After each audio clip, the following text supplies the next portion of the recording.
There's college football outside the US in Canada, but there's never been a combination of the two leagues. Today I'm going to take a team from Canada and rebuild them until we win a championship, but I've decided to throw them in the Big Ten to make it harder. This roster comes in at a shocking 54 overall, but it makes sense. They have weird rules in Canada, like an end zone that stretches 20 yards instead of 10, and any decent Canadian football prospect would just attend a US college. We'll be using the Toronto Varsity Blues, the biggest school from Canada. And let me tell you, if it wasn't for being a part of the Big Ten, our school grades would be as bad as they get. Of course, we're projected to finish at the bottom of the conference, and it should just be called the Big 20 because I added in Notre Dame to even out the numbers. Former 14-year NFL vet and two-time Super Bowl champion Mark Rypien was born in Canada, so he's our head coach. And you all already know it's going to be on the hardest difficulty with the slowest Coach XP game. We do have a rival that we're going to play every season, the University of Buffalo, because it's just a 2-hour drive away from Toronto. And I've already decided I can only recruit 3 stars or worse for the entire rebuild. With a former quarterback legend as our coach though, I want to create a QB factory at the University of Toronto. So this is the one position where I'll be able to recruit players over a 3-star rating, but there's no 5 stars interested. I still work to find us a couple prospects though. Steve Nunn automatically locked us out. He also doesn't want to have to get his passport, come to Canada, so this is the one quarterback that we can go after. Alongside 4-star Madison Cleveland, we have a bunch of other 3-star prospects, some really interesting receivers I'd love to bring in, but there's no guarantees we're going to get any of these players. If we don't, we're in a little bit of trouble because as you can see, stuff like quarterback looks atrocious, the same for wide receiver, and I want to have an air raid offense. Just looking at our championship contender grade, we're rated all the way at the bottom of Division I football. But you know what? It is time to see how this Canadian team does in college football. Coach Mark Rypien says early mistakes are expected, but we're confident in this team ahead of the opener. Later in the season, this rain is definitely going to turn to snow, but you can already see we're just giving up everything. I mean, Eastern Michigan has done whatever they want offensively, and I'm afraid that in our season opener, we are going to have 0 success versus them. We might even have to take it as a win that we were able to score. This is much different than playing in the Canadian Football College League. And you know it's bad when a freshman quarterback is the one that dominates. It's safe to say that team morale is not too high, but this is a pleasant surprise. We needed a win like that because I know we're not about to beat now conference opponent Notre Dame. And when it comes to Madison Cleveland, we're in first place, but I'm not sure how we're going to hard sell him because pretty much all our school grades don't look good. If we weren't able to offer up playing time or pitch conference prestige to some of these players, we'd have no chance. But I'm hoping that if we can get Esteban to commit, that's an attractive enough receiving target, which should also make Cleveland come to our school. That's our rough plan at the moment, and after getting stomped 74-0 by Notre Dame, we're about to play our rivals for the first time. We might have created this rivalry out of thin air, but I'm excited to see how we do versus Buffalo. And all I can say was the first half was a miserable experience for us. We still haven't picked up a first down, but maybe it can happen here. Well, we were marked short, but we have to go for this. I just want to make some progress with this team at least. That's how bad things got for us in this game. We only made a field goal, that was it. And I'm sad to say that even with hard selling, we're just falling behind on Madison Cleveland. I've had to do a lot of scouting to find some new options, but Wayne Sanders has 90 speed. He could be interesting. There's a couple other 3-stars that are also gyms I want to go after. But then there is Shane Tangelo. He is the only 4-star quarterback still open to coming to the University of Toronto, and he also would have platinum field general as a freshman. That is one of the best abilities you can have as a quarterback, so I think what we need to do is make sure we get up to tier 3. This will allow us to put more hours into him every single week. I'm super hopeful that 65 hours will be enough for us to catch up to Memphis. And I think in everybody's minds, we're already going to go 0-12 this season, so there's no reason to keep up with this. It's just blowout loss after blowout loss. I mean, we made Purdue look like a superstar school. Luckily, it does seem like we're starting to pull away on Shane, but there are a couple receiver battles we've got to talk about. At least when it comes to Esteban, the 95 speed gym with takeoff, he's going to commit, but then Terrell Chambers, 6'5", 93 speed, I think Wake Forest is about to come back. He was a key piece I was hoping to bring in, but we're not going to, and that could affect whether or not we get Shane too. Now, in order to make sure I build a good roster in this rebuild, I can only hop into up to 3 regular season games a year, not like that's going to help us against UMass. But it's the last potential game on our schedule where we might have a slight chance, and I'm also hoping that we get to play in the snow. We were bound to play in the snow at some point, being from Toronto, but we're going to be doing it on the road. And let me tell you, the expectations for this game are not high. Cassidy Barr's been terrible for us at quarterback, 4 touchdowns to 21 picks, and it might be best if I only allow him to run jet touch passes for us throughout this entire matchup. The longer this game goes on for, though, the worse it gets for us. We simply can't move the ball. And I wish I could tell you that at some point it got better for us, but we lost this one 40-0. Surprisingly to me, one of our tougher battles in this recruiting season is on a 2-star cornerback, and I think the race for Shane Tangelo is going to go to the transfer transfer portal period because neither us or Memphis is gaining like any interest. I want him to start the quarterback factory at the University of Toronto, but how do you convince a kid to come to a school that just lost 69-0? I promise, the offensive stats are that bad. Cassidy Barr had 54 passing yards, 5 interceptions, and I really wanted to stay away from looking at our season stats because they're not going to get any better for any position out here. He was somehow our leading rusher. How do you average 0.6 yards per carry? I've never seen anything like that. There might be one or two bright spots on this team. Asher Varner had the most receptions, but we need better talent in here immediately, and I'm actually not going to fire either of our coordinators. I'm hoping as we level up, both of them continue to progress. If you look at our DC, he's actually got a lot of stuff in recruiter. He's an elite recruiter, and bonuses like this could pay off big time in the future, even if we are only limited to mostly 3 stars. During conference championship week, we got the biggest news of the season. The 4-star Shane Tangelo has committed to the University of Toronto, and we all know we're at the bottom of the Big Ten standings, but what I wasn't expecting was Notre Dame in their first season in this conference beat Illinois in the conference championship. I might have made things too challenging, but I wanted to feel like a realistic rebuild, and Tulane winning it all is a shocker. When it comes to the players graduating, we're actually not losing that many players, not like the roster was any good anyway. And we have 6 players that are interested in transferring to our school, getting their passport, leaving the United States, and enrolling in Canada. I think that's the most challenging part about recruiting. We have to convince these guys to leave an economy that's far worse off than ours. If you thought life was too expensive in America right now, just wait till you get to Canada. And I think that's why we've lost more battles in the transfer portal period, even on a 1-star prospect, than I normally ever do in any of these rebuilds. We were able to sign 21 total players. It's going to give us the 69th best recruiting class. But so much for becoming a quarterback factory whenever this kid is 5'11". I just learned that, and he's also ranked below some of the 2-star transfers. We also have to see what type of dev traits we're working with on some of these players. I thought Cameron was going to be better than normal. Braden is an impact, but we have star on freshman transfer Levi Hartman. He's going to be our main tight end. Then we got star on Buck, the cornerback. We got star dev on Sidney Lama. I think he'll play defense or something. Star dev on the 95 speed wide receiver. But what are we getting on our 4-star quarterback? Impact. That hurts me to see, but Wayne Sanders, another quarterback option, wasn't any different, so I think he would be better off just playing running back for us. I'm actually pleasantly surprised to see how much some of the players on this roster have improved, but the biggest issue is most of them are seniors, so we're going to have them for a year. And overall wise, Shane Tangelo will be our 2nd best player on this team, but his accuracy caps are terrible. This could be bold to say, but by the end of both of their careers, I think Rakeem Chubb is going to be the better player because his accuracies only have 2 caps, so they can go up a lot more. Either way, one of those 2 kids is going to have to become the future because we have to focus on other positions. We're about to lose 24 seniors, so we have a lot of needs that we have to fill outside of QB. And just looking through the Varsity Blues' entire schedule for season number 2, I think our best chance at getting a win is going to be at Buffalo in the season opener. I mean, it's going to be an uphill battle, but we're going to have to take our chance against the Bulls. And by now, I have put together our recruiting board where there is one 4-star quarterback on here, even though I said I wasn't going to go after one. Jeremy Maples isn't even a Jim, but Maples as his last name is a perfect fit for a team from Canada. He's my main priority, and once again, I want to focus on quarterbacks in this rebuild, making this a quarterback factory, so for all of these skill trees, we are just going to max out the quarterback position. That also goes for the tactician tree. This is how Mark Ripon would do it if he was a head coach. We are going to make sure that our accuracies are as good as they can get. And Shane Tangelo's up to a 77 overall for us to start the season now. We desperately need that Platinum Field General to go to work against Buffalo. And here we go. It is time for our one rivalry throughout this season. Compared to last year, we're already making progress because we're only down by 3. I think we've burnt them right here. And you know what? At least we put that ball in the right spot. On 3rd down, we're going to hit our drag route, and we're just trying to get it within 7. We have not thrown an interception in this game so far. The freshman's actually been pretty solid, avoiding the pressure right here for another first. But I probably need to start slinging it with him. I'm going to look for Hartman, the transfer tight end.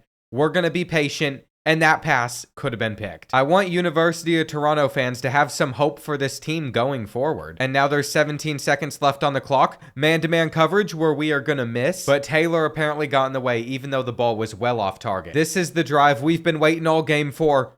No, you can't miss that throw right there. We drew it up perfectly. and he just threw it behind the receiver by like 5 yards. That is how you get benched if we had any other options. Up until that point in the game, I had a little bit of hope, but at the end of the day, Buffalo's going to beat us by 21. And Lamar Sperling, their running back, just feasted. That matchup was a perfect example of why throwing accuracies matter so much. And looking at the schedule, I'm not sure we're even going to play any other games this season, but we are going to focus on hard selling and recruiting. I'll admit, I'm a very sore loser. I don't like not being successful, so seeing our team put up performances like this just gets me mad. And that is why I've turned my attention so much onto recruiting. I mean, we also just have to build a good roster. But look at this, we're set up to sign every single player that we're targeting, including Jeremy Maples. I've put him on a visit for next week during our bye week, but we cannot hard sell on him because 2 of his hard sell interests are F grades. And then another prospect, Nate Durant. I normally don't like route runner tendency wide receivers, but he has 90 speed. That's good enough to get the job done for me. We might have a chance at upsetting Rutgers. And I was right about that. It actually went to overtime, but we lost it by 3. After that, during our bye week, we have picked up wide receiver Nate Durant and every other original prospect we went after, including these 2 gems for our offensive line, a cornerback, and then quarterback Jeremy Maples. Canada has the maple leaf on their flag. Now we have a maple on this team. And with the way that we're currently playing, he's more than welcome to start for us as a true freshman. We have been so bad, we don't even fit on this display of the Big Ten Conference standings. But that's how it's supposed to be. We're supposed to be struggling, while Iowa is just 0-8 for fun. It turns out their bad offense caught up to them. Their defense must no longer be that good. Wisconsin's an 88 overall. And I wanted to get past this game, another loss, so we could focus on one more matchup. Our head coach, Mark Ripon, played for Washington State in college, so I want to see if we can beat him. And it wouldn't be nice if we somehow upset them, since they're in the running for the playoffs. But if we weren't terrible, it would be a pretty cool way for us to get our first win. We just are having zero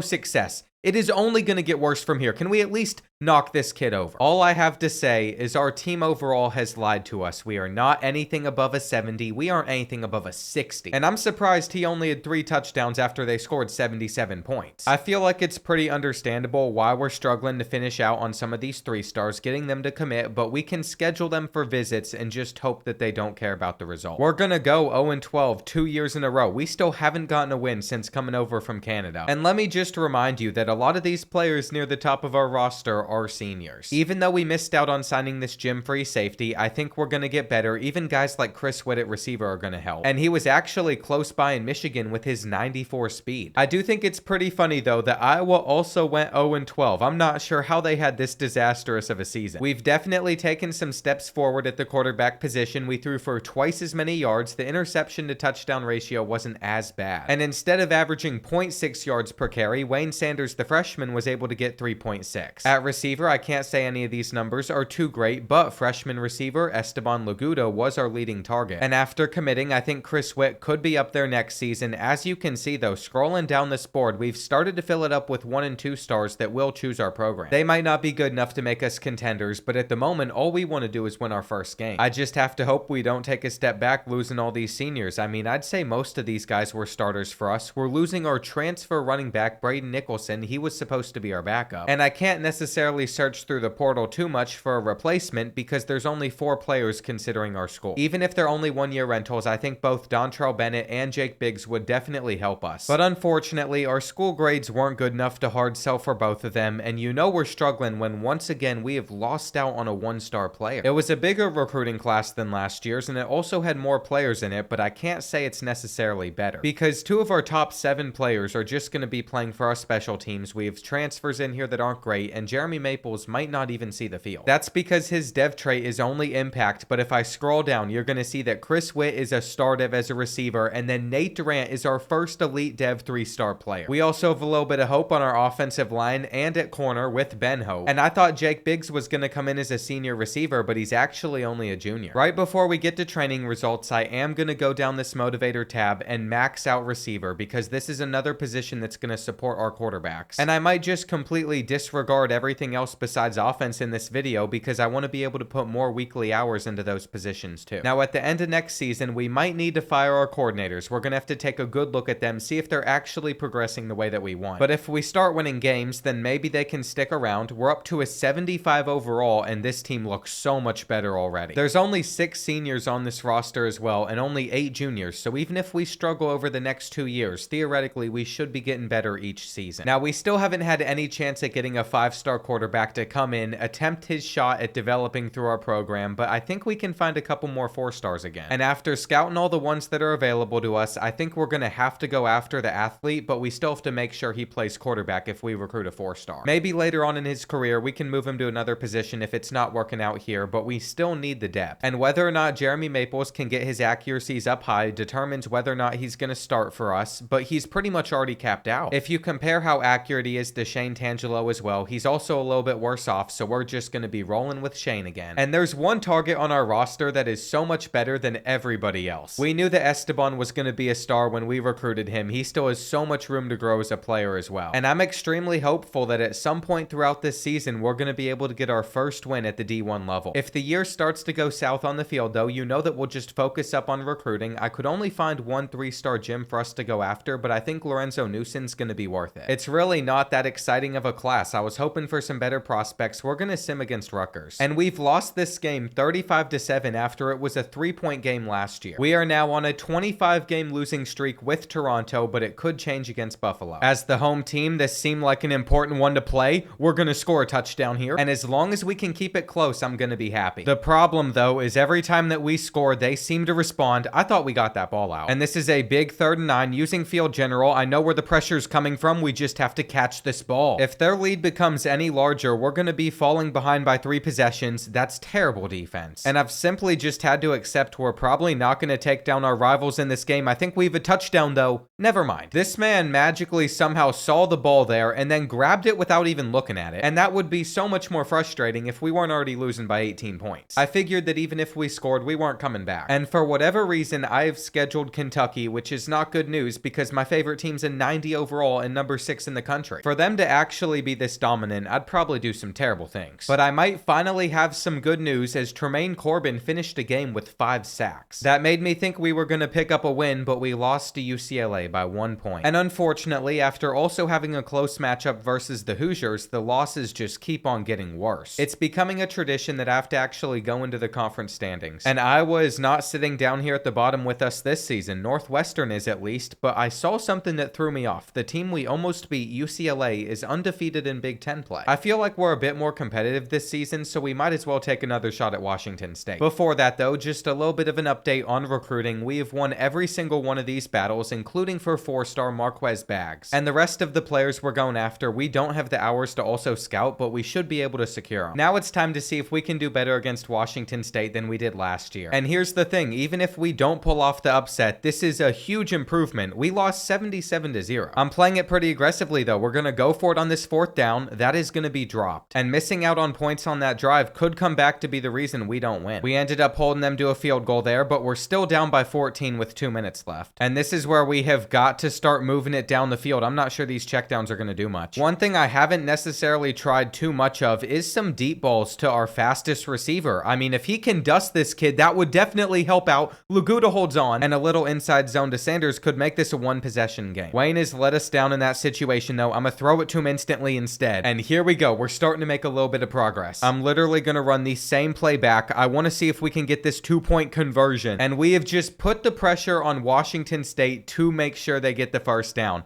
I gotta say, their stadium is beautiful. It has a lot of nice stuff around it. So they might not have a conference at the moment, but at least they have that going for them. I really do hope the new Pac-12 isn't just a letdown. They're picking up the first. And I thought we were about to pull off a comeback there, but we are gonna fall short. I pretty much just have to sit here and accept that we are gonna finish this season 0-12 again. We play 3 ranked teams to end the year. But if there is anything that bugs me, it's the fact that we couldn't get Cummins to come to Toronto. We should be losing battles. I mean, our school grades continue to just decline. This is as bad as it gets. But I was just hoping, like the other 3 stars, he wanted to be a part of the program that's fighting to get a win. I think after our 3rd straight unsuccessful season, we got to get rid of the coordinators. And I have 2 offensive ones I have to pick between. At the moment, Aaron Watson would have the architect tree available to us, but then I saw Nick and Nick has this amazing thing called basically a maxed out recruiter tree. I settled with that because I thought it'd be the best fit, but then it let me hire Aaron Watson to be our defensive coordinator. That type of stuff can make a big difference. Even for receivers, I'm going to max out our tactician tree so next season they perform a little bit better. And let's take a look at the guys that we have brought in. At least for quarterbacks and receivers, tight ends, all of that, we can put even more hours on them. And then on the defensive side of things with Aaron Watson, the architect tree is going to cover quarterbacks a little bit, so there's a chance to increase a random skill cap every time they level up. All of that is amazing news, I promise. I don't want to have somebody like Shane Tangelo throwing 18 interceptions again. And he picked up his rushing yards a little bit while Wayne Sanders remained about the same. Then on the receiving side of things, Esteban Laguda took a step back while Levi Hartman, the transfer, stepped up, and both Jake Biggs and Chris Witt were our top 2 targets. I also want to point out Tremaine Corbin, the kid that got 5 sacks in one game. Well, that was like half the sacks he got all year. I'm sure we'll see way better numbers in this rebuild as we get closer to a championship. For now, though, we're still in that slow grind, and like I said, we weren't losing many players that I cared about. I was hoping that we'd have some more targets to go after in the transfer portal, but it is hard to get players to come up here to Canada. Javier Ruse, the highest ranked one, committed, so even if we lost out on a couple other defensive linemen, they're not going to be missed. We're slowly putting together a pretty respectable team. I mean, it's our 3rd class ranked inside the top 70. And at some point, if you sign that many classes ranked inside the top 70, you have to start playing like a top 70 team. That might not be great for Big Ten standards, but trust me, we are still making progress because we have both an 88 overall and a 90 overall on this team. It was only a matter of time before Esteban Laguda continued to develop. I mean, he is so far ahead of every other receiver we have. But the real question's going to be who's throwing him the ball, including Jeremy Maples, because he might transfer due to playing time. Now, I don't think we can start somebody that's a lower overall like this, but I forgot to check his dev trait. If it's good, it's impact. He could have been out there. His accuracy can't go up that much. So even if he's a 4-star, I wouldn't be too upset if he left us. Rakeem Chubb has progressed, but his throw under pressure and deep accuracy is not going up. That is the reason that even after throwing a bunch of interceptions the last 2 years, Shane Tangelo will be our starter. And I just want one 5-star quarterback to give us a chance at recruiting them. I'm sure we're going to find at least another 4-star for us to go after. There's already a playing time deal breaker on Alexander Skaggs, so he will be removed, but if you look at the scouting report on James Dennis and Falk, both of them are gems. They will both be getting a load put into them every week, a load of hours, 75 each. We've also done the same for these 2 receivers from Florida. You'll see why in a second. Clarence McNabb, physical, 6'1", only 91 speed, but he'll be good all around. He's a gem. So is Jordan, who is 95 speed.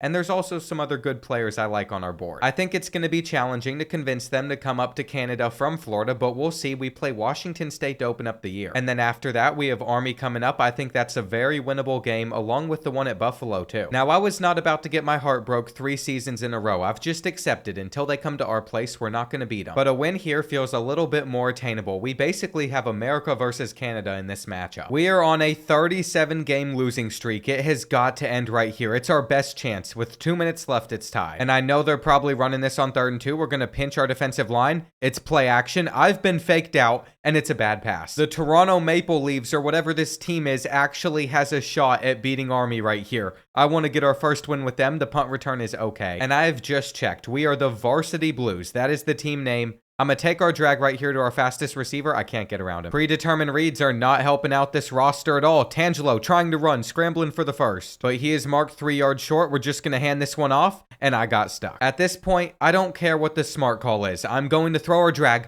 That is PI. We should still have the ball. He was so open, then he got bumped before that got out. And I basically guaranteed that they're going to be in field goal range. For whatever reason, though, it had me come out and block, and they're not going for a block. I have to have a flag right here. I had no choice. It made me come out and block, but they could have passed. Oh my gosh, coach suggestions are messing us up. I thought they were kicking a field goal again. We cannot have pass defense out there like this. Oh, it's still going to work. We're getting a defensive stop out of field goal block. The madness that just went on, we deserve to get this win. I cannot believe we have it right now. Come on, be a good throw. Be a good throw. This is quarterback university. We're creating a factory right here. Laguda, you know what? You need to go out of bounds at like the 1. My plan to run down a lot more clock is going to pay off. And there's nothing Army can do. We're going to get the win. I hope I didn't miss this extra point.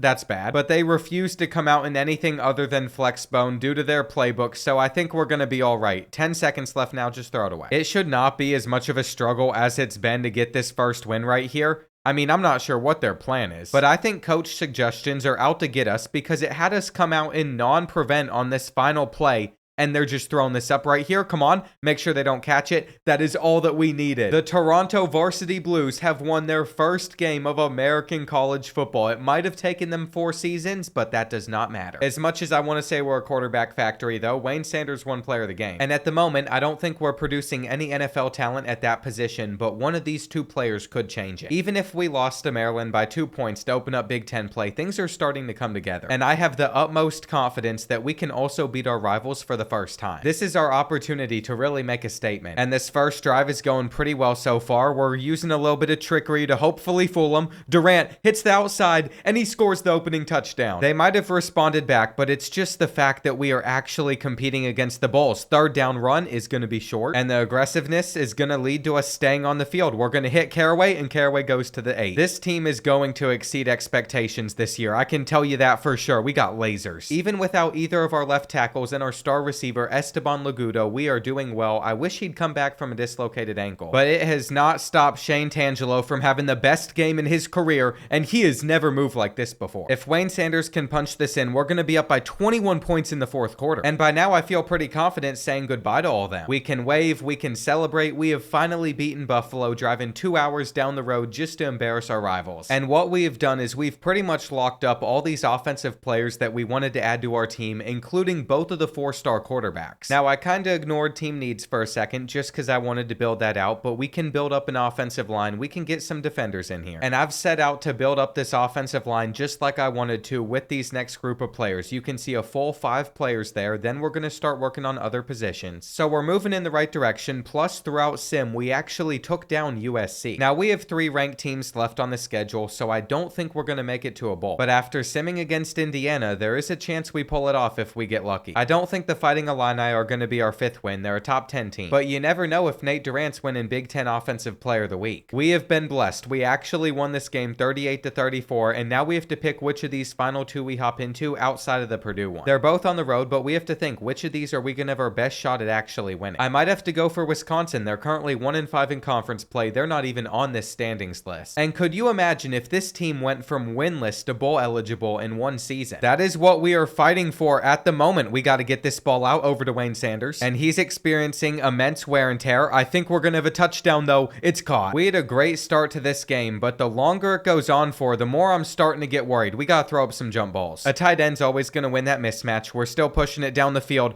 I have thrown it straight to Wisconsin. I threw it straight to Wisconsin, and we didn't tackle them either. They're going to take this back. The Bordeaux Reeds are back on this game. It's back in the rebuild. I know I have a lot of those, but I think that's one of the worst ones I've had in a while. Like, there was no way that was even open. Quentin Cook didn't do anything besides stand there. I have watched this back so many times trying to figure out what I was even thinking. The only thing that makes sense is I think he was supposed to be on a blitz. It popped up the red exclamation mark, and then I didn't notice he dropped back. If it did say he was blitzing pre-snap, though, that completely defeats the purpose of having Platinum Field General. And I am so hopeful that they make up for my mistakes and somehow take down Washington. There's a little bit of hope. Tremaine Corbin, our left end last year that had 5 sacks, had 4 sacks in that game. But it turns out we somehow lost that one by 1 point and then beat number 2 Purdue at the time 35-30. It makes no sense to me at all, but Shane Tangelo had a really solid game. I guess the home field advantage factored in. Maybe it was a snow game. And now we just have to wait to find out whether or not we're going to make it to a bowl. It'll pop up after this Heisman Trophy if we've actually gotten ourselves a game.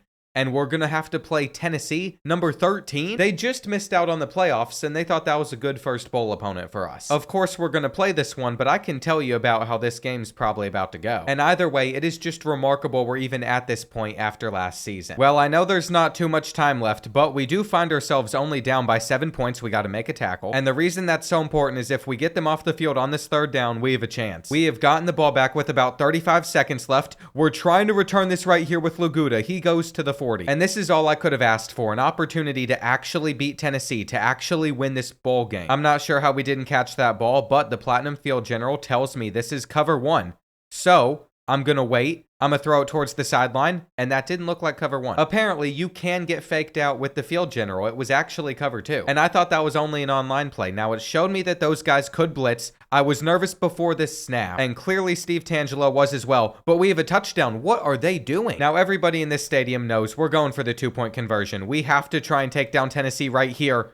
There is zero separation. No separation at all. I was worried that if I threw the first drag route, by the time it got to them, it would have been picked. I don't think they touched it first. So even if we recovered it, it won't matter. That is a hard way to lose the Cheez-It Citrus Bowl, but at least we kept it close. And just take a look at how Shane Tangelo has turned things around. I might have called him Steve a couple of times. It is Shane, 26 touchdowns, 10 interceptions. And the entire offense just played better. I mean, Wayne Sanders averaged almost 5 yards per carry. This is the most rushing yards he's ever had. Of course, Esteban Laguta's stats aren't going to look the best, but you have to remember he was injured for like half the year. And we're about to bring in a lot more prospects to back up those guys. They're probably going to redshirt next year, just sitting behind them until they're actually ready to play. Michigan took one of the players. But all I care about is dev traits. We have star on one of the offensive linemen, two of the offensive linemen. That's how you build a good foundation. Star on Jordan, the 95 speedster too. You all know how important the quarterback reveal is though. What dev traits do we have? We have elite on Danny Falk and we have star on James Dennis. I'm sorry, James, but you're going to be behind Danny. That's the best news we could have gotten though, because quarterbacks at that level could definitely carry us into the playoffs. I won't even be upset if Jeremy Maples leaves the team during this next period. It is completely understandable. I'm not even going to convince him to come back. I will want to recruit better quarterbacks in the future, though I am sad to say goodbye to Levi Hartman. To my surprise, an NFL team took a flyer on him, so the Toronto Varsity Blues have put somebody into the NFL. And the transfer portal's starting to open up a little bit, but we can't go after this 4-star transfer since he's not a QB. By the end of this period, the hope is we're going to have 22 prospects coming into Toronto. And I'm pretty sure that every single one of those players is going to commit. Of course, it's nice to get all these guys, but the one I'm most excited about is tight end Tracy Cheeks. He's just a sophomore and he is star dev. Transfer tight ends have been pretty useful for us. This has to be our highest ranked class as well, all the way inside the top 50. And you can see how important the portal really is because all these players are rated even above the 4-star quarterbacks that we got. I think we're in a spot where a bowl game could be possible. I have no idea how our defense is rated above our offense, but it is. And at quarterback, there has been zero progression going on from either Shane Tangelo or Rakeem Chubb. That is a huge letdown in my opinion, though we're still going to start Shane. He's got us to this point. Danny Falk is going to sit a season, and you're about to see why.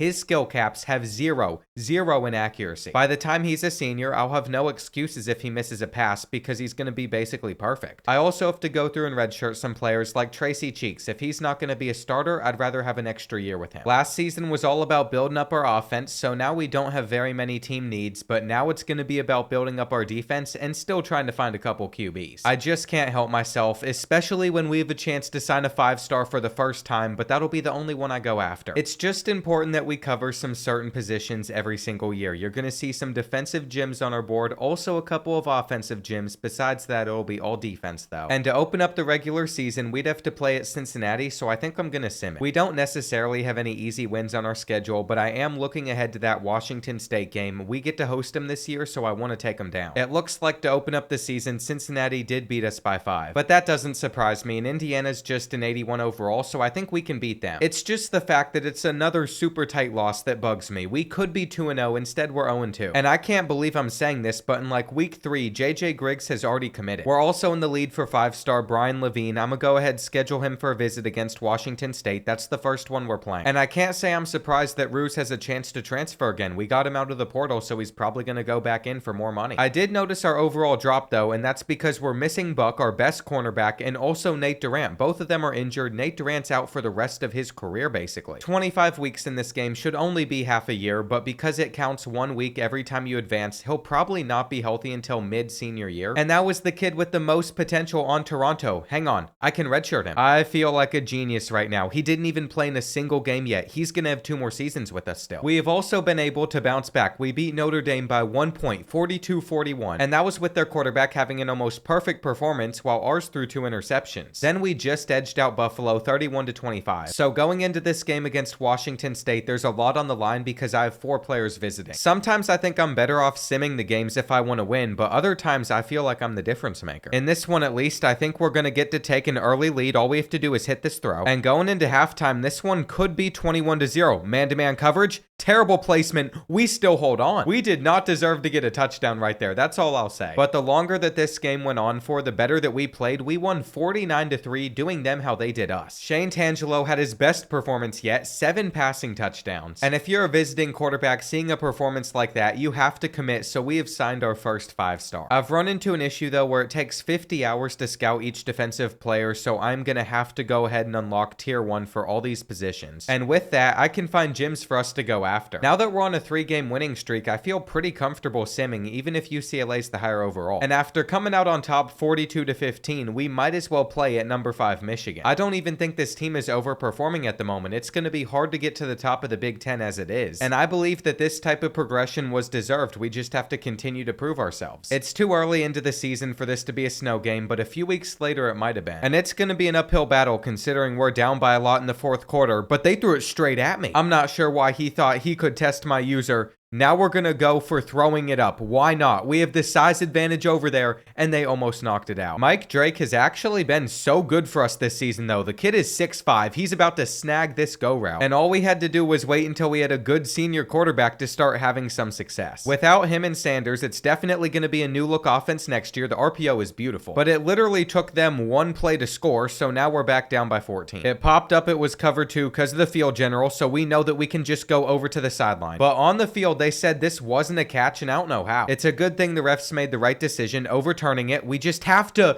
get that out without it being a pick. This kid's last name is Winovich too. Can we just get these kids away from Michigan? They don't deserve them. Like, how did they get that? It only got worse from there. I don't even want to talk about it. And it's a shame we couldn't pull off the upset. After that performance, I should just let this team make a bowl game without me. But just seeing it popped up as 4-4, we lost, and I can also see that Ruse is pretty much guaranteed to leave us. He's our starter. It's not my fault that he is not producing good enough numbers, so he's upset about our playing style. And I'm just happy that in recruiting, I've been able to find 5 more defensive gyms for us to target that's just going to add to our team. They're guaranteed to be an impact dev or higher. We have to finish out the year beating one of these 3 teams to become bowl eligible. And I think we take down Illinois here, but worst case scenario, I can hop into 1 more game against Rutgers. Since we beat the Fighting Illini by 2, I was fine with just simming against Rutgers, where we also took them down. And that means not only have we finished 7-5, our best record yet, but we have also finished 6th in the Big Ten. I think if we could have snuck into the top 25, Shane Tangelo, especially cutting back on interceptions, would have been in the Heisman race. But he might have needed a couple more rushing touchdowns, and Wayne Sanders actually regressed on yards. Receiving wise though, next year is going to be so much fun. Even though we're losing Esteban, we're still going to have Chris Witt for 1 more season. We're also going to have Mike Drake. And we've started to sign some of these gyms on defense, but at the last second we lost the left end to UTSA. That hurts a little bit, but there's nothing we can do about it. We have a much more winnable bowl game. And this is the last time we get to play with some of the seniors I've recruited here in year number 1, so we gotta make it count. In my opinion, this would be an inexcusable game for us to lose. And Shane Tangelo, you've carried us so far. I'm just hoping you can start this game off with a touchdown. He's not making it. He was here for the 0-12 seasons, out there on the field. So was running back, not Spears. I think Spears actually was on the team. But I don't care about Steven Spears. I want to talk about Wayne Sanders, the guy that started and played most of the snaps. That's a first down. The last time I ran this play, I threw a really bad interception. I'm going back to the same spot though, and it's another interception. I have not learned from any of my mistakes. I'm the only reason that this game is even tight with a couple minutes left.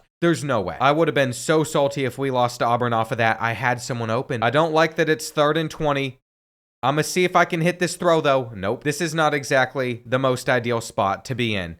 Man-to-man coverage though. Once again, I need more time. I'm stressing now. We're about to lose back-to-back bowl games to SEC schools. We've got to represent the Big Ten better than that. Their blocking looks decent. And I can't believe how disrespectful they're being to us on 3rd and 11. They didn't even try to go for it right there, but you see that last name right there, Hope. We have some hope on this team. And all we have to do is get a good return. Not getting one's not the end of the world, though. We just got to see whether or not they have that safety help over top, and that's going to be out of bounds. I really need to get enough time back here in the pocket to at least throw it up where I wanted to go the entire time on our last drive. He is not outrunning that kid. This game might actually be over. It's now 3rd and 10. Hang on.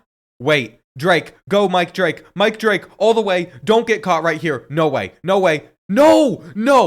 We were so close to winning right there. They're acting upset, but I feel like he could have even reached across for the end zone. I can't challenge it. For whatever reason, view highlights is messed up as well. This screen has always worked, but I can't view any replays. EA knows that they just cheated me out of that win there, and they're hiding it. I can't even see the dang thing. That might be one of the most heartbreaking ways we've lost a game in a rebuild. Temple won the national championship, by the way. We already knew that the players leaving tab was going to be sad as well. I couldn't send Esteban Laguda off with one final win, or Wayne Sanders. We're also losing Javier Ruz to the portal. And we can say goodbye to Tremaine Coleman. We can say goodbye to Shane Tangelo. His true overall was just an 81 without any tactician boost, which is surprising. And he was our best option, so I guess that means we just haven't really hit on any of the 4-star quarterbacks we've landed, though his final year was good. Even with some of these key departures though, even Buck Wegman, I think we're gonna be okay. And that's because the portal's opened up to us for the first time. We can actually go after a load of different players. There's no guarantees that we're gonna get all these players, but what we've learned is even 2-star transfers are sometimes better than the 3-star prospects out of high school we recruit. And it might seem odd I've brought in another quarterback, but he is a senior, so he could be a bridge one for us. There were a couple battles that we didn't come out on top of. We lost 2 transfers, but besides that, we've put together a class of 31. And I've already discovered that we have star dev on 3 of the cornerbacks that we signed. We have also lucked out with Liam Crum, the transfer freshman, a power back, because he is elite dev as a 2-star recruit. Not that it matters too much, but we also have a punter with elite dev. I'll probably make him a kicker. And as I was looking through these final dev traits, I noticed that we have 2 more cornerbacks with star dev. So we have 5 corners on this team with star dev,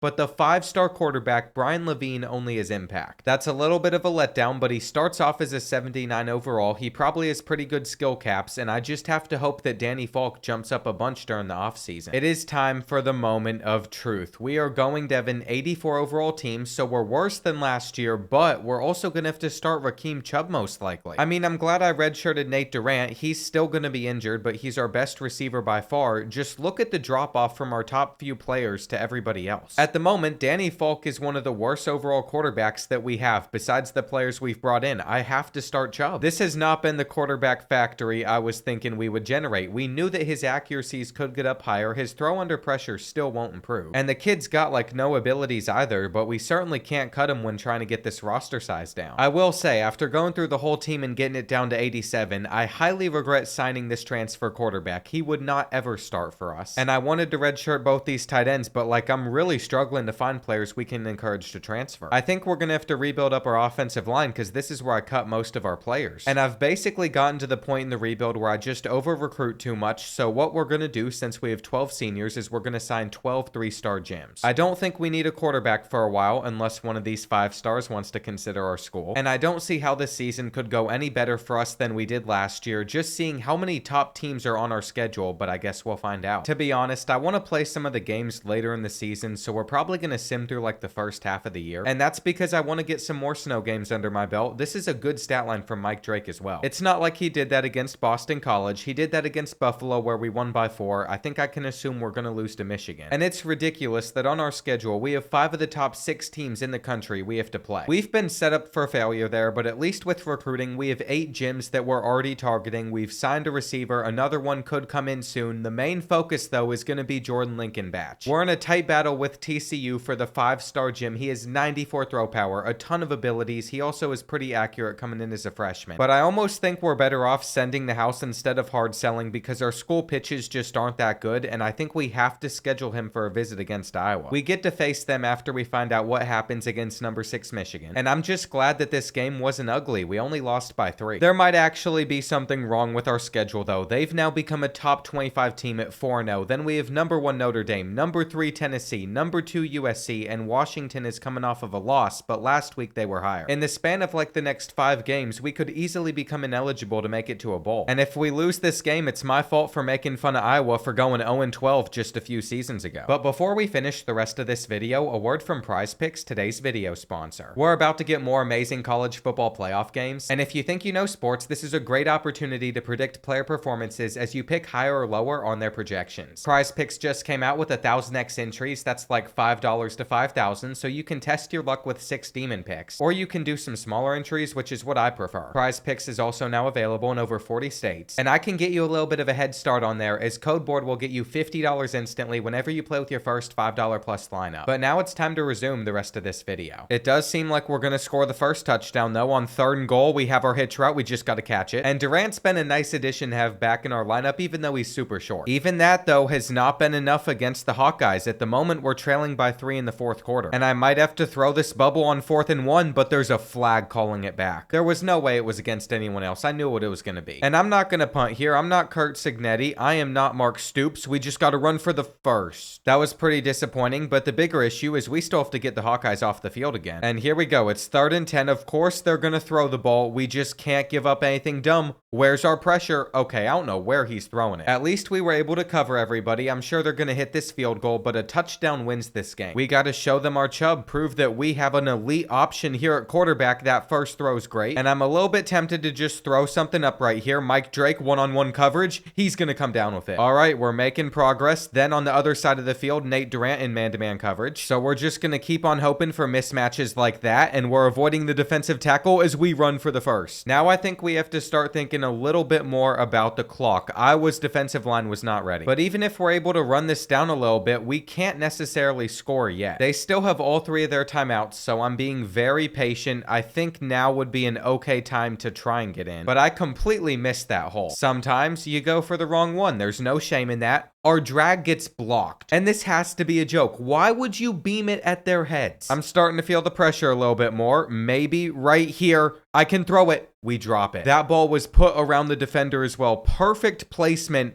It was a hard catch to make. You know what? Chubb can take it in. That is how you handle business. We're going to get the win in the final seconds. At least assuming I can hit this extra point. They iced me for it, but we should be fine. There's no way that's going left. That is a huge win whenever you have a 5-star quarterback visiting. It might be enough to get him to commit. And I'm perfectly fine with Raheem Chubb being our starter only this year. He's proven himself. He's made some of these other gyms want to commit, but the quarterback, Jordan Lincolnbatch, still is not going up to first place for us. He has one more week before he commits, so we're going to switch it up from send the house just in case this is enough to get him to come to our school. And I just skipped past the Notre Dame game because they were ranked #1 in the country. I didn't think we could beat them, but we took them down and Tennessee is no longer ranked. Considering we're running away with all these other gyms, surely that was enough to get the quarterback to commit, but it wasn't. This is the first season where I don't think we're going to sign a quarterback, but I am committed to only recruiting gyms in this class. We just keep on finding them. I mean, we got 3 in a row now. If we hit a 4th one in a row, I will lose my mind. What is happening? We didn't even get a 5-star, and we're already going to exceed our limit over the seniors. Without the transfer portal, we're going to get 13 players to commit when we only needed 12. This is weird. We're already done for recruiting for the year, basically. We just got to wait to win some of those other battles. We'll see if we can win at Tennessee. And you know what? Hopping into that game against Iowa has turned around the rest of the year. After getting through a bye week, we are ranked 1 spot above them. We have been ranked for the first time, number 20 in the country. And I'm starting to believe a little bit that we could actually be a playoff team. Now, it doesn't help when we take a closer look at the rest of the Big Ten and like half the conference is ranked, but we've had a pretty tough schedule. I feel like we need to play at home against Washington, and then we also need to play this home game against Michigan State. If we can just win the rest of our games besides one, I feel like we will be a playoff team. But I'm afraid that is easier said than done. At the moment, we've only scored 7 versus the Huskies. That ball is placed perfectly on 3rd down, and I'm still not feeling good about this game at all. Why are we passing out a Wildcat? There are times when coach suggestions are pretty useful, other times when they're not. That's a great throw. And this is a very important game in this season. I want to come back super bad. We just got to fight our way in. Mike Drake knows something about coming up short of the end zone. That would not be the first time. And now we have to do that all over again for a couple more drives. I'm afraid that we're going to have to run for it on 3rd down, though. Did we get enough? You know what? That was a close enough call. We should be able to fight our way through. What is our line doing? That turnover on downs just set them up for success. I'm not sure it even matters if we get a stop, though it might. The interception means they're not getting any points out of it, and we can try to return it. I have some hope now, but I don't want to get my hopes up too much, so I'm just going to throw it up to Mike Drake and see if he can make an aggressive catch.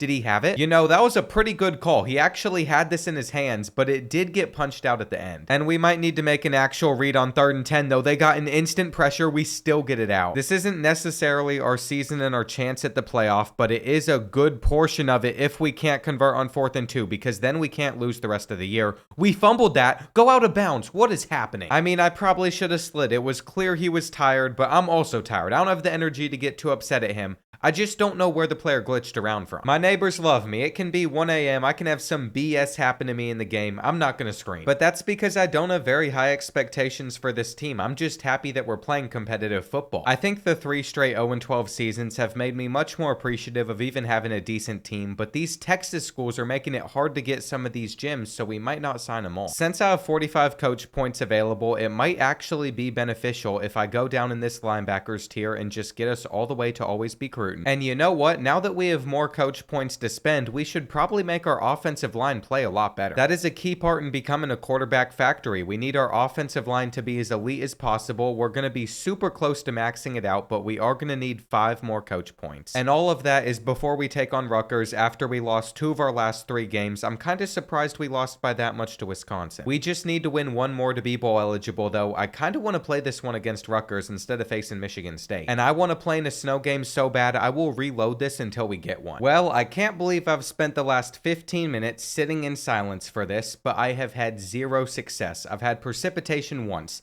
It was rain. There's no snow game that's going to be happening in this one. I have to give up and just play it at some point. I reloaded it 30 times. I thought one of those times surely we would get snow. But no, it never ever happened. That's gonna send me on a whole rant about Dynasty and being a sandbox. Because if you're gonna call it that, at least let us control some stuff like the weather. It'd be so easy on custom schedules to let us set game times, to let us make sure that there's certain weather games we get throughout the year. I'm missing field goals. And that sure would have been nice to have, because with a minute left in this game, we find ourselves down by 7 points. It's just been a letdown of a performance. I wanted snow so bad. I don't care if we catch this or not. Please tell me we're going to. And all of a sudden, we better lock in. We have bowl eligibility on the line. We're probably not going to beat Michigan State next week. I'm going to go for the 2-point conversion if we get in. And here we go. We just got to roll out, maybe take it to our tight end, or we could try to scramble. I should have thrown it. I thought we could get there fast enough with our legs. We're going to see if they touch this first. Nope. And that's going to do it. We're going to fall to Rutgers in a game that we should have never lost. Now we just have to hope that throughout Sim we're able to actually win. But no, this team has managed to go 5-7 in the same season that we got ranked for the first time. To be fair though, we lost some of our best offensive weapons last year, so we were bound to regress a little bit. It just seemed like we were on pace to have such a good season. Of course, David Morton chose TCU, and then we've been locked out with a deal breaker for championship contender because of how bad we were. That school grade dropping so far might actually affect players transferring out, even if some of our other grades have risen. I still can't believe how fast our season just crumbled away. We had some huge wins at one point, and you can't even say that some of those teams weren't good, because look at this. Notre Dame is still top 6 in the country. It is what it is though. We're getting rid of Rakeem Chubb. We're about to find a new option at quarterback. Running back wise, Danny Egan got hurt. He's a senior too. And then we could be saying goodbye to our top 3 receiving targets as well, because Chris Witt is a senior, Mike Drake is a senior, and Nate Durant could declare for the NFL draft. This is not how the year was supposed to end, and we won the best punter award. That's the only thing we're doing right with a Canadian football team. We're winning kicker awards. How fitting. We also ended up getting 4 players with star dev. That's decent. But I don't think I touched on wide receiver Casey Shamur enough. He has 97 speed as a freshman, 82 excel though. He is also 6'5", which might have something to do with that. We found another Mike Drake, and Oregon won it all. Having this many departures that contributed to this roster stinks a lot. I mean, we're losing half of our starters most likely. Nate Durant has no chance at coming back. But I can't blame him. The little man at 5'6" had a first round projection. You gotta take that. Now we get to explore the transfer portal and see if there's any players we want to add on to this team. But if we're gonna do that, I want to make sure that we get at least a couple seasons out of each of these players, so that's why they're either freshmen or sophomores. Before I can do anything else though, Master Motivator's been unlocked. And this is a coach tree that I've never gone down. We're gonna have to wait to level up to get some more coach points, but this could make our quarterbacks play even better. We also might have a chance at unlocking Scheme Guru in the near future if we can win 4 more top 25 games. It's another thing I haven't explored, but there could be some useful stuff in here. Those are definitely things we're gonna do in the near future. Michigan did steal one of the transfers, but that's about it. And this recruiting class was more about quality anyway. I found the best 3 stars that I could. I truly think that going forward, if we can find 10 to 15 guys that are gyms alongside some good quarterbacks, we'll be completely fine. But because we have to recruit out of Canada and we're limited to 3 stars or worse, that is what's making it so hard for this team to crack above an 85. We're finally starting to see some progression though out of what should be a quarterback factory. Danny Folk is up to an 84, and I'm gonna let him run it for the next couple years. With his elite development, he should turn into a monster. The kid is 6'4", his accuracies are already looking pretty solid, 96 throw power too. There is one thing we're missing though, and that's not having many coach coach points in the tactician trees. That's what bumps up your overall so much, so we're probably going to fire our OC. Even though we only have 4 seniors, that means this will probably be the last year that I try to recruit very well for the next few seasons as we develop a championship roster. We have to hit on some stuff though for that to be a reality. There's no 5-star quarterbacks in this class, and we're going to have to go after 4 stars. There is a chance I'm overestimating how good this team's going to be in a few seasons though, and that could just destroy the program. So we'll see how it all turns out. If neither of these quarterbacks end up being good, I know I'm going to regret firing our recruiting coordinator. Alongside them, I found a halfback, I found a gym left end, I found a couple good receivers, but nothing too exciting. And it feels crazy saying this because normally I'd love a 95 speed 3-star gym, but we've had so many of them in this video. They haven't exactly developed the best for us either. I think the route runners that are fast are the best receivers to get to high overalls. But some of those guys still have 3 to 4 years ahead of them on this team. We're starting the season against number 17 Pittsburgh on the road. And to be honest, after winning this game 47-10, I started feeling pretty confident. I thought we could just sim through our first 5 matchups and we'd win all them, starting the year 5-0. But no, we lost to Michigan State, we lost to Buffalo, both of those at home. And we haven't lost on the road yet, so I have to expect that we would win at Minnesota. That game also somehow went wrong though. We lost 20-12. I'm not sure why we're playing this bad. The only thing I even have to cheer me up is we have signed both of the 4-star quarterbacks. We've also brought in the 3 stars that I cared about. And if we can't take down number 17 Wisconsin, the rest of our year's just going to keep on getting worse. It really is like a whole new offense out there that has to prove themselves. We needed to hold that block. And because we didn't, it's now 3rd and goal where they just get in instant pressure. At least we're scooping up the ball so we can kick a field goal. I think this team is broken. It was better 2 years ago. Our defense has surprisingly been the better unit, though after giving up a touchdown, we are down by 4 until this throw. And do you see how I placed that ball? It was put in the perfect spot. I have to give Danny Folk credit for it, but I'm pretty sure this game is set up to go to overtime. Pick it. That could have been it. We're still up by 3 with a minute left. Now they're on a 4th and long. I'm hoping that they test my user. Instead, they're testing Chester, and Chester brings it in. That is the senior cornerback making a play. He's the only old guy that's still in that corner room. And Earl Moan is going to continue to get carries. I don't like saying this kid's name. I think that's how you pronounce it. We're going to call him Monet, though, even if that's not correct.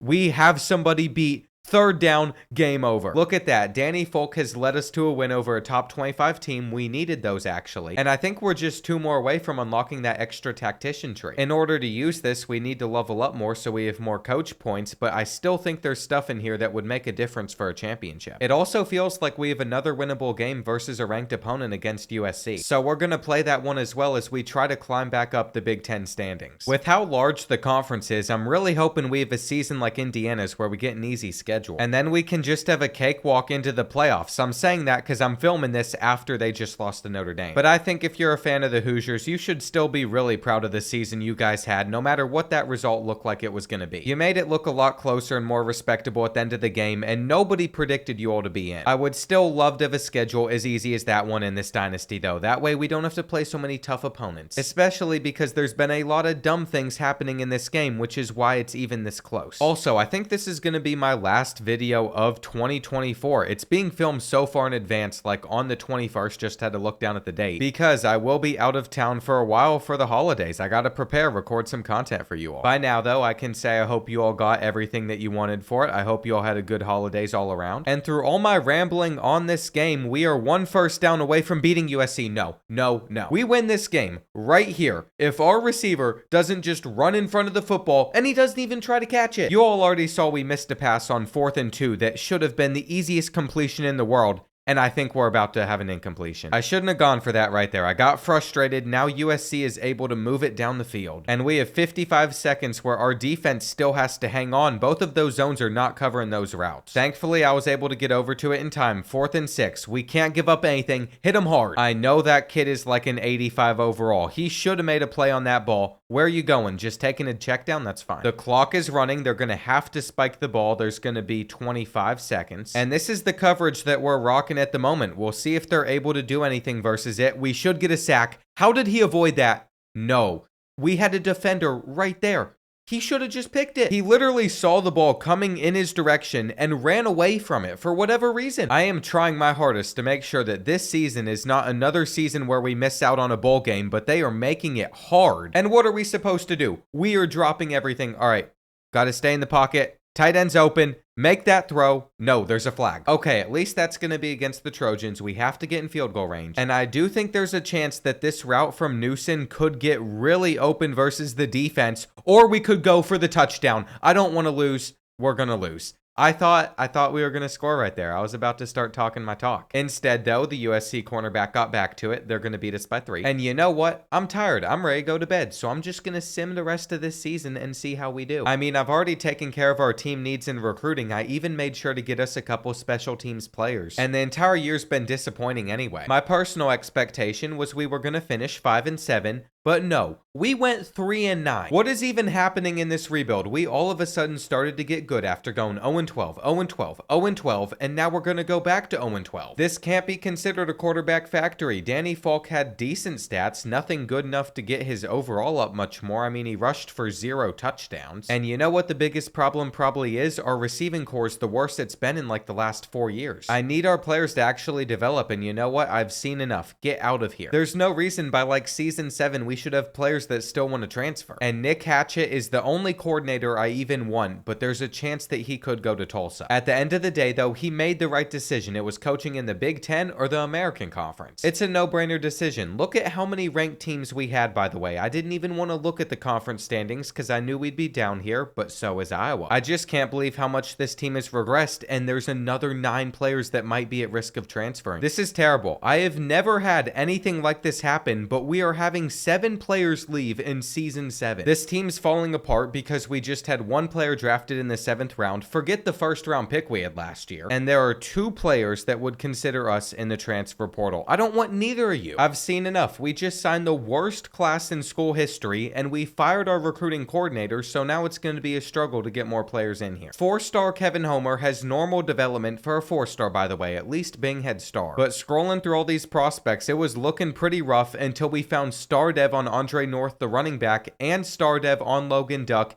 and then elite dev on the 95 speed receiver Wayne Smith. Talk about having a boost in morale. That's all I needed to see. I am moving this kid to halfback too, just so we can get our overall up. And all I'm saying is that better pay off. We're going to go into this next season as an 89 overall. We have a 93 overall junior quarterback in Danny Falk, and we are going to be a lot better. This is exactly what I was hoping for out of our quarterback room. Now, some of these guys without the tactician boost are 83, 81, even Danny's only an 88. But that doesn't matter. He's going to play like a 93 overall. His accuracy didn't even go up that much more, so I'm not sure what improved. Either way, I like the development that we're starting to see. We have 2 97 speed receivers that are going to be around for a long time. But I cannot stand the schedule that we got. If I just scroll through it, you're going to see that half of our opponents are ranked inside the top 25. We have been set up for failure, but I'm going to trust the process. I'm literally not going to recruit more than a couple players this season, at least until we get to the transfer portal period. And that's because next season, I think we're going to be good enough to win it all if everybody stays, but I'm still going to go after like a 5-star like John Murphy, just in case I want to make the roster better. It really stinks that team overall is tied to every single player on your roster, so if you sign a bunch of 66s, it's going to bring it down. And that's a problem because your team overall is tied to your sim results, it's tied to how you perform.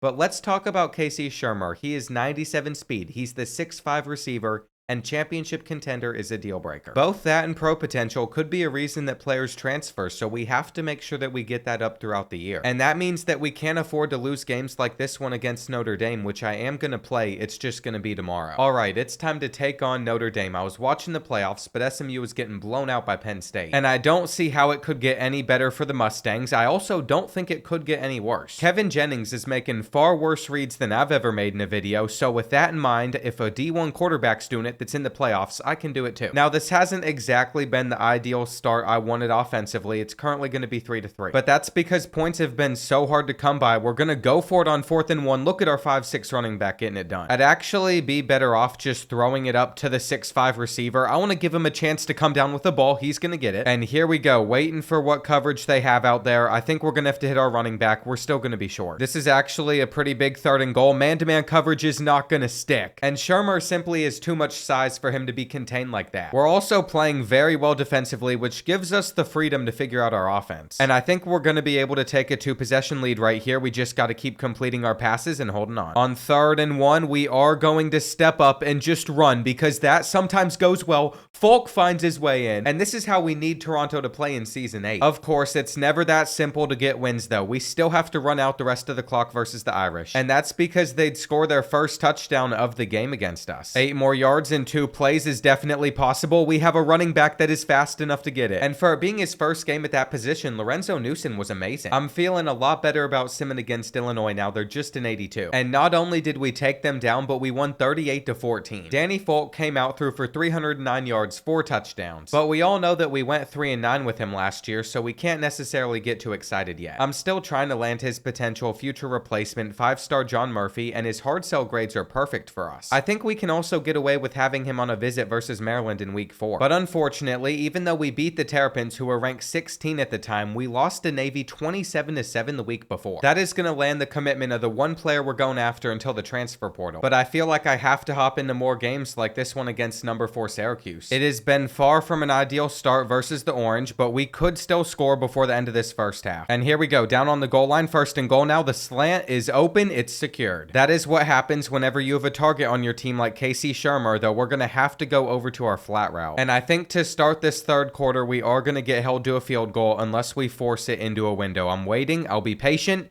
And right here, we're going to the big target. There we go. We're starting to tear apart this defense a little bit more. We don't have the speed to outrun him. And Danny Folk thought he was Marshall Folk for a second, though that was man-to-man. We had the comeback route. Now we're on a huge 3rd and goal, and I think unless we just get super fortunate right here, we are going to get held to the 3, I thought. And I have to point out that Lorenzo Newson is very injured. If he's going to be that damaged in this game, this might be one of the few times we're down here, so we've decided to go for it. And I feel like half the time whenever I'm this aggressive, it normally pays off. We erased a terrible start in this one, but with a few minutes left, we do find ourselves down by 2, so we're going to have to score. That was a massive 4th down for us, though. Now we're able to throw this bubble screen, and we can't get a first. I was hoping we were able to pick up more yards than that, going for a touchdown. Now it's 4th and 2. And I truly don't feel comfortable kicking from here, so we're just going to have to go for it where the slant is caught. Casey Shermer has been Danny Folk's go-to target throughout the year, but in this situation, he's all the way over on the other side of the field, and we would have had a touchdown. Instead, it is 3rd and 10. Play action might have faked them out. They didn't turn around for the ball, and we've become so good at closing out these tight finishes. Now, it says there's going to be a booth review, but I have a feeling that whenever they look at this throw, they're going to realize that we were able to get both our feet down with the catch. And I don't think Syracuse is going to do anything with having the ball back. We just have to intercept the ball with Chester. He's been a magnet to the ball, and I thought that kid was a senior last year, but I must have been wrong. I will take it, though. That is what we needed. We just took down a top 5 team at home. We're proving that we're a legit team. And just take a look at this cornerback room that we currently have. In a few years' time, all of them are going to be redshirt seniors. Looking ahead at our season schedule, though, we have a bit of an issue. Of our non-conference opponents, Washington State is ranked, Buffalo is ranked, Syracuse is ranked, and Navy beat us, so they've been super difficult. And there's a decent chance we lose to our rivals here, but I can't afford for this to be the final game I hop into. We're currently sitting at the top of the Big Ten standings. We could be in play for a spot in the conference championship. And I love to see that Spencer Chester is one player of the week. The kid keeps on getting interceptions, but we only won by 1 point. And I have already decided that I'm just going to sim straight to the first college football playoff poll and hope that we are a part of it. You would think some of those games went wrong if we have this many players willing to potentially transfer. But we beat Indiana by 14 points. We beat Michigan State on the road, who's ranked by 21 points, and now we're ready to take on our final 4 opponents. It's hard for me to prioritize this game against Washington State because, again, we could make it to the Big Ten championship. But this is the most difficult game we have left on our schedule, and at the moment, we're only ranked 19th. Whenever you have a super bad season the year prior, you got to do a lot to climb up the polls, so we could be a 10-2 Big Ten team missing the playoffs this year. And that is why I think we have to finish this season 11-1. You have to think, our championship contender rank was so low to start the beginning of this season. And that is what we're fighting against in the rankings. I'm throwing this ball up. How did he miss? Casey Shermer got open. We can trust him to do so. It's just whether or not he holds on. But he made up for it on that next play, and this game has been so low scoring. scoring. We've noticed this trend throughout the year though. Our defense is able to just stop basically everybody. And I'm going to try to get off the edge on this 4th down. I know that we just got to use some speed. They've thrown it at us. That's fine. All that we have to do is pick up one more 1st down. We win this game. Why did they leave Shermer open? There was no reason to run commit right there. We were throwing it. I'll take the dominant win though for sure. We'll see if it flies us up in the rankings. I'm expecting we should be like a top 10 team even if they don't put us there. And they didn't, but that's what we deserve. We have numerous ranked wins, big wins throughout this season. North Texas and Middle Tennessee State are above us even though we're both 8-1. That makes 0 sense. I also have to point out that Notre Dame is at number 2. We beat them. Syracuse number 11. We beat them. So we just got to keep on proving ourselves. Wisconsin will be tough to end the year. And I can't hop into any more matchups, so we just have to win out. Even though the Trojans were close to us in overall, we beat them 45-24. And that has us up to number 8 in the country while we're also sitting alone at the top of the Big Ten. We'd have to lose both of these final 2 games in order to miss the playoffs, miss out on the conference championship. But seeing that this has popped up, I think we were able to win both of them. Well, I can proudly say we destroyed Washington, but the week after we lost to number 6 Wisconsin. And the supposed QB factory does not have a single person up here in the Heisman race. Maybe we can have a finalist after this conference championship game, but I doubt it. I also don't know how we played one less conference game than most other teams. I made sure to get an even number of teams in the Big Ten so that couldn't happen, but as you can see, we played 8 games in conference play and so did Nebraska. All we had to do was get matched up against each other. In the end though, that probably helped us out only if we can beat Penn State. If we lose this game, I think we could be snubbed from the playoffs. You would think we'd be more deserving than a 9-3 team like East Carolina, 10-2 North Texas, but there's auto bids that get factored in. I think they'd put both UCF and Miami over us. And it's time to see if we're able to take down the Nittany Lions. What I'm hoping for going into this game is we can keep it more competitive than SMU. And so far, it's been pretty close. We both have put up 7 points, a touchdown, but we're missing a lot of throws. I mean, we're going to get bailed out on that 3rd and long. I don't think that was really PI. But I think one of the bigger issues is the wear and tear is showing for Danny Folk. I already know it affects how quick he is in the pocket. It also might affect some of his passes. And we had a bye week before this conference championship, so I'm not sure why he is that exhausted. Either way though, the goal is to finish this drive off strong, taking a lead, and I just threw it straight at a flat route. I don't believe in kicking 3 either, so we're going for it on 4th and 5 because I figured we could probably pick this up. That is only a good play call if you actually convert. The hitch route might be picked, but we got that ball in there just in time to catch the touchdown. Penn State would end this first half with a touchdown of their own though, which means we're going to be all tied up at 14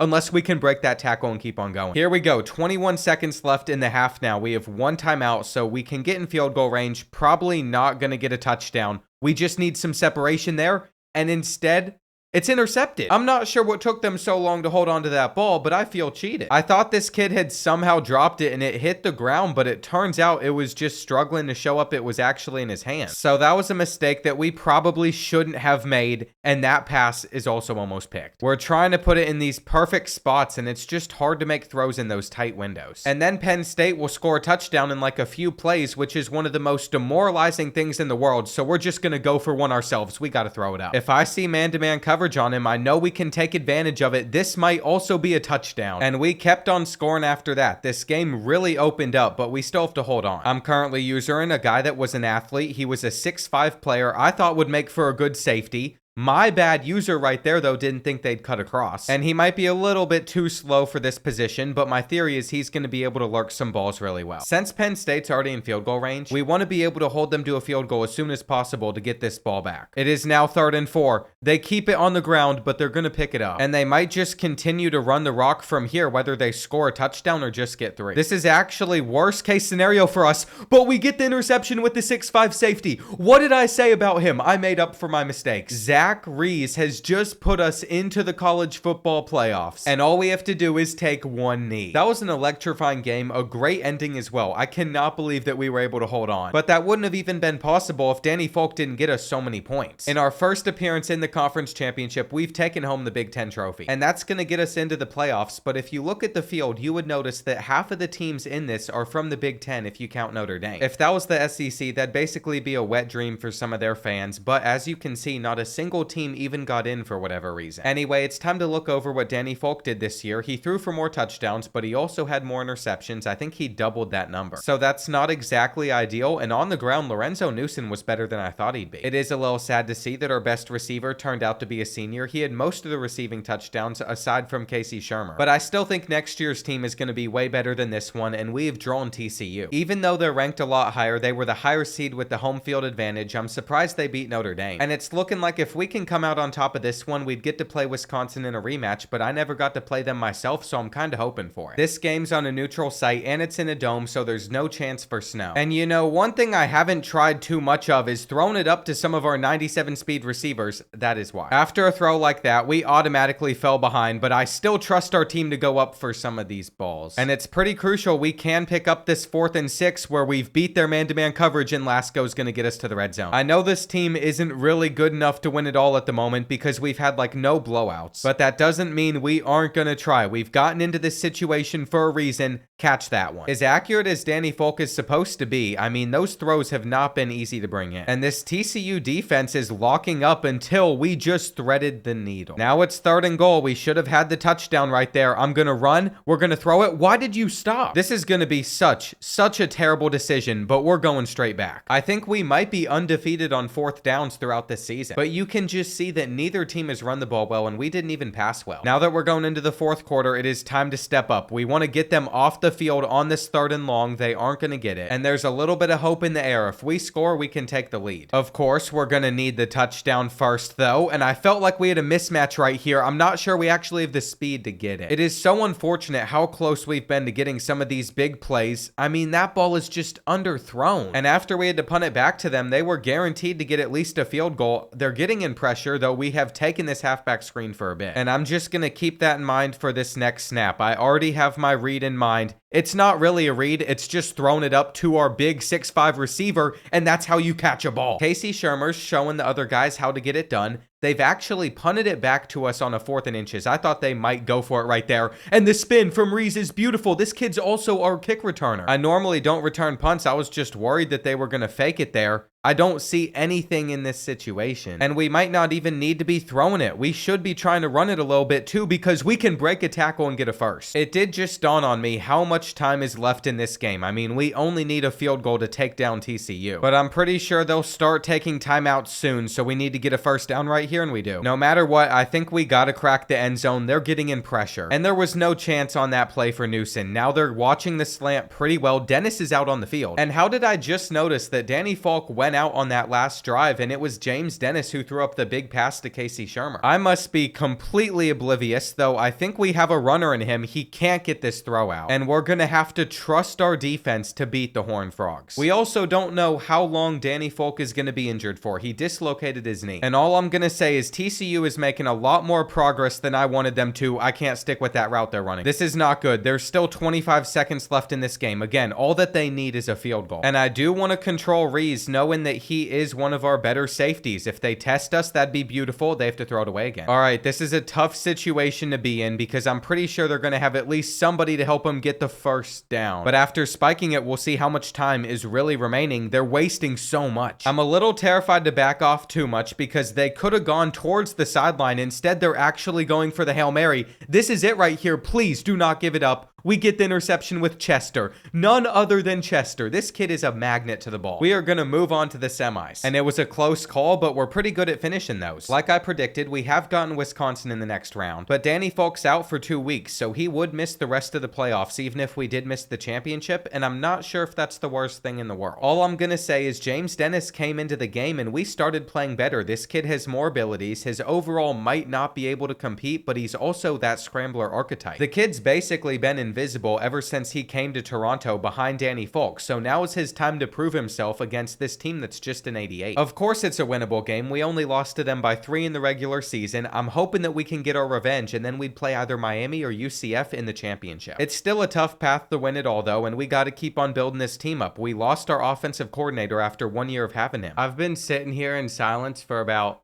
2 minutes now though, and I'm gonna let the footage play to show what happened. I was not thinking. I think I exited out of the staff screen, and instead of playing against Wisconsin, I just advanced the week. I just skipped over the biggest game of this rebuild, and we also lost it. I already saw the third loss pop up there by our team name. We lost 14-20. This little hire staff tab messed me up. I didn't even confirm to advance the week. I wish that was kinda in Dynasty. I didn't even hire this dude. I don't want a motivator on this team. I would have wanted a tactician. I've seen so many people complain about accidentally skipping through weeks, but I didn't think it happened to me. I can't go back. This is the worst thing that could have happened in that situation. We look like we had a chance at actually taking home the title, and now we're losing some key players. I am so frustrated right now with myself. I just want to get a new team back out there. And I might not even touch the transfer portal. John Murphy's going to come in with star dev. Using my brain though, if we can go after the number 3 player, we should probably try to add him. And I've started to think about this team's future with some of the players that we have on the board. I've had to take a completely blind guess on the hard sell for the number 3 player though. We didn't get any of his interest, and Kentucky's up to a huge lead. I think this is going to be the only transfer we actually sign. And literally just everything's fallen apart. We have lost so many battles. Here's the thing I'm picking up on though. Since we have so many receivers, I can afford to move one of them with 95 speed over to tight end. And I'm telling you all right now, if we can't win it all this season with this team, we're in a lot of trouble. We're always going to have the quarterback position figured out, but that's about it. And I only have 40 coach points to spend in this tactician tree, but I think we have to make sure our defensive backs and then our defensive line is super good. I'm going to do everything it takes to go all in on this next season, and that includes cutting low overall players. And with all that damage done, our best players are 20 seniors and 22 juniors. If they don't win a championship this year, we're left with 9 sophomores and 7 freshmen. It's going to take a very long time to get this team back to a 94 overall if we mess this up. We have come a long way. Our best tight end is the 95 speedster, but I'm ready to take that accidental sim loss personally, and I don't care that 5 of the top 6 teams in the country are from the Big Ten. Like you'd probably imagine, our schedule doesn't look too good. We have Nebraska on here, we have Michigan, Wisconsin, Notre Dame, all ranked inside the top 13. And then for whatever reason, Buffalo's been solid. We have to play at them to start the season where they're an 85 overall. I really have no choice but to sim though, and that is 1 win down, but we had to score 31 points in the last 2 quarters. I am riding on pure confidence in this team and adrenaline by not touching on recruiting. And this could be dumb, especially since we only beat UMass by 8 points. I think I'm just gonna have to take my chance though and sim straight to like the Michigan game. I'm gonna have to stop sim after a few weeks. And by the time that we've gotten to this game, we lost to Nebraska, so we're sitting at 4-1. That really doesn't bug me that much though. I figured we'd lose at least a couple games throughout the season. And I wanted to be able to hop into games like this one because I don't think we can lose to Michigan too. Do you know how terrified I am of blowing our lead against the Wolverines though on this final drive? They've come back, and in what was a dominant performance has now become super stressful because it went from 20-3 to 20-13, and we just got to be able to get the interception with Williams. Okay, that's one of our 3 wins. The games that I can hop into dealt with. We didn't play the best, of course, but I think we did enough versus them, and now we're getting 3-4 Illinois. It seems like the wins are going to continue, but there is a problem. Now Washington is 6-1. They're ranked inside the top 25, and we also have Wisconsin and Notre Dame on our schedule. I think Washington's going to be the lower overall of those 3 teams, but we also have to handle them. I'm having a hard time deciding which games we should actually play. Making the Big Ten championship gives us a chance to get an auto bid to the playoffs, but if we lose this matchup, I think skipping over it's going to be a pretty big mistake. Well, you can see we're 7-1. We're number 1 in the country. Only 1 player wants to leave, and this is a pretty solid win right here, 35-21. We have 1 more game against Northwestern though before we get to the rest of our schedule, and this is when things get real. Of course, all 3 of these teams are ranked. We can never just have a smooth path to the playoffs. I'm probably going to go back and forth on which of those 3 to hop into. Of course, we've got to play at Wisconsin, and there is no way we can skip over this one this year. I'm hopping into it. I'm not hitting advance week. I think we've gotten our wish as well. Is that snow that is coming down? I've been waiting for something like this for so long. You all saw my attempt to try and get snow in one of the matchups. We just have to actually win now that we got the dream. We got the snow again, and the spin could get us loose. If we return this, that'd be cinema. The pressure is on. Dwayne Pike, I think, is actually our number 1 receiver, and you guys know that we are going to be slinging the rock in this game. I don't care what the weather is. They're going to have to stop us. We break the tackle. I shouldn't have spun. We only need 9 more yards for another touchdown though. Our slant seems to be open, and it feels good to be playing like this even in the freezing cold. As this game's gone on, we've continued to rack up the points. You can't leave our running back wide open right there. The block is not going to hold, but Monet is back to being our starter, and he is going to finish it off. That might be a little bit cocky to be waving goodbye and bowing already, but you know what? With the way that our defense played in this matchup, but I think we can be cocky. I mean, they just could not move the ball. There's simply no way that they're going to get that to work. The final score 28-7 unless we're able to score even more points. This could be seen as disrespectful, but I've been frustrated by the Badgers. I got to go for more points right here. Are we going to get it? Sure, Murray's going to do it. That is how you finish off a game. It's a little bit cocky. Atrocious sportsmanship too, but I think a win like that over a top 12 team proves we belong in the playoffs even if we lose 2 more. I think this might be the best game I've had with Danny Folk in quite a bit. And if Notre Dame is no longer ranked, I have no issue simming this game against them. We've beaten them 34-18. I think that locks in our spot to the playoffs. And that's whether or not we make the conference championship game, but somehow we have the tiebreaker over Oregon at the moment. Now, I could hop into one final matchup this year, but I'm ready to get revenge in the playoffs. That is right. I did not learn my lesson in simming games. I had one more I could have hopped into, and we got beat 48-10. I'm not sure what could have possibly happened here that went wrong with our team since we were playing so well, but nobody knew how to move the ball offensively. And that means we're not going to make it to the Big Ten championship. We've also fallen pretty far down the rankings. There's going to be no automatic bye for us. And thankfully, I have the opportunity to fire this coordinator. I don't care if we need him for the playoffs. I want to do the play calling. I can't say I'm the biggest fan of our first round draw though, because NC State's ranked pretty high. And I have to be very careful when trying to hire a new coordinator. I can't just automatically advance the week like we did last year. Here's the thing. If things go south, we need a recruiter. So instead of finding a tactician, I think this is our best choice. And just taking a look at our side of the bracket versus the top half, I've noticed we barely made it as the 11 seed, but we've also gotten pretty lucky. I mean, we're now in the year 2034, so it's kind of hard to tell how good those teams actually are. They could be the new powerhouses, but they also might not be that good. You're going to see that Danny Folk finished off his career with this type of stat line as a senior. He threw less interceptions, which is good, and Earl Monet came in and had 10 touchdowns. Then our receiving splits. You're going to see the touchdown totals very similar to each other. Casey Shermer's still up there. And I think it's time to stop avoiding this game for any longer. We have to see if we can actually win a championship. I'm pretty nervous going into it because we have to play on the road, and like you all know, I have not been recruiting. And that's been due to my faith in this roster. I truly think it is good enough to win it all. How we start each one of these playoff games, though, is very important, and the first one, we're going to fight for a touchdown. I'm talking like we're guaranteed to make the next couple. I have no idea. But just with the way we've opened up this game, I have to believe in the team, and can we thread that needle? We can. After opening it up 14-0, NC State has been able to get it a little bit closer.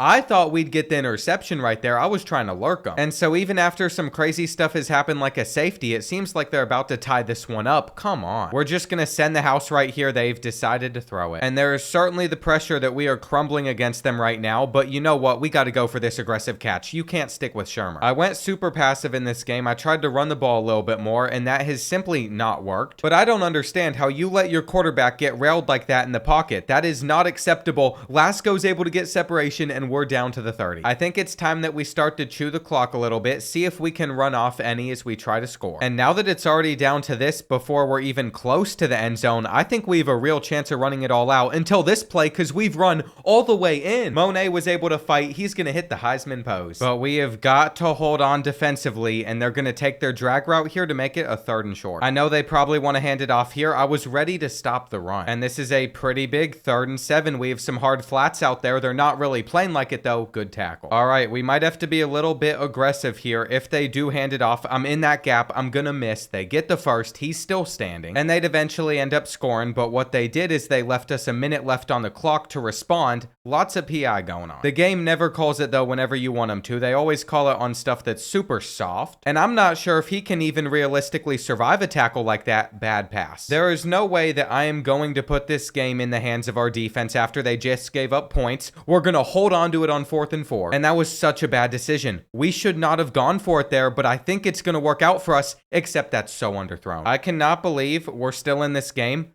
I can also not believe they came out with coverage like that. I saw the defense, the split, and we're going to get in. Now, here's the thing. They broke down our defense the last few times they've had the ball. They're probably going to do the same on this drive. But they only have 17 seconds left on this clock, so they have to make some moves that are more than just scrambling. I thought I'd be feeling pretty good about our chances of winning it all, but just seeing how close this first round game is, I'm not. We're getting the sack, and they didn't have any timeouts left, so the rest of the time just ran out. We have won this game. I can't believe it even got to that point. There was some weird stuff in there like the safety, but we have done enough to move on and play Boston College College next. It's kind of funny that they're the 3 seed and we're the 11 seed, but we're technically ranked higher than them. And just in case he's needed, it turns out we did get the recruiter coordinator. Now, I won't be making the mistake of exiting out and skipping over this playoff game again. We're going to be going straight in. And it's a little bit of a raw approach. I haven't even looked at their roster, but I'm still feeling confident. We started our last matchup up 14-0, and I think we're going to be able to do the same thing here. But I don't think they're coming back because their defense just looks bad. Like, we have been blessed. This is our second round opponent. They literally cannot run man-to-man coverage. And the longer this one goes on for, the worse I think it's going to get as we just keep on staying out in front. There's been nothing competitive about this matchup. And I know for a fact that if they don't pick up this 4th and 2 right here, this one should be completely over. Now, I'm still trying to run up the score, but that's because it's James Dennis that's out there on the field. There is zero risk to Danny Falk getting injured because he's already been injured for like a quarter. And this happened last year as well, so it's not like it's something we're unfamiliar with. This year, we will not be skipping over the game, though. We've gotten TCU again. And this is so weird. He's out for 2 weeks. This is literally setting up to be the exact replica of what we had last year. The way things are setting up as well, the 4 highest seeds are the ones that are in the semifinals. And I hope I'm not jinxing myself for future rebuilds, but I don't think I'll ever skip over advancing the week in the playoffs again. I'm gonna get too much PTSD from it for the rest of this year. I'm literally moving around in the menus like a bot. Like, it's my first time playing this game because I am so scared that I'm gonna click one thing and it's gonna advance. We've also played pretty timid with a backup quarterback out there on the field. It's not been slinging it the same way. James Dennis is a lot more inaccurate, so I don't want to put him in that position. But he's at least been able to hit short throws like that throughout this matchup, and we're trying to end the first half with a touchdown. TCU got a field goal after we scored, so it's all tied up at 10.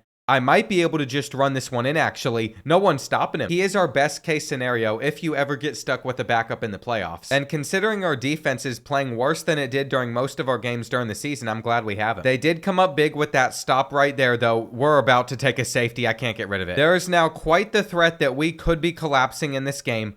What was that play call? He just faked a toss and immediately scrambled. I don't think I could have stopped that even knowing it was coming. We are still struggling versus the Horned Frogs. They've sent in a blitz, though. Please hit that pass. He actually dropped it in the bucket. Our tight end is outrunning everybody. We made the right decision when we converted him over from wide receiver. He'd be like wide receiver 6. But again, look where TCU's at on the field. They're going to jump over us on that play. We went for the tackle, and now they're in. This game has forced our offense to open up far more than I wanted to with a backup quarterback, but he's doing good. The real question's going to be, do I want to take the shot and see if our 6'5" receiver can come down with a huge catch? That's that 98 throw power going to work, and we got it. Casey Shermer says we are taking this lead back, put that defense back out there. And I think we're going to be okay. There's really not that much time left, and they're still around midfield. Obviously, they did get a little bit right there. I'm going to have to user this guy, and it was out of my reach, but we knocked it loose. Maybe it'd be a little bit better if I user somebody that's in a zone lower down the field. I'm not going to take over a safety. There is too much on the line to blow this game now. We have a spot in the national championship if we can just defend for 10 more seconds.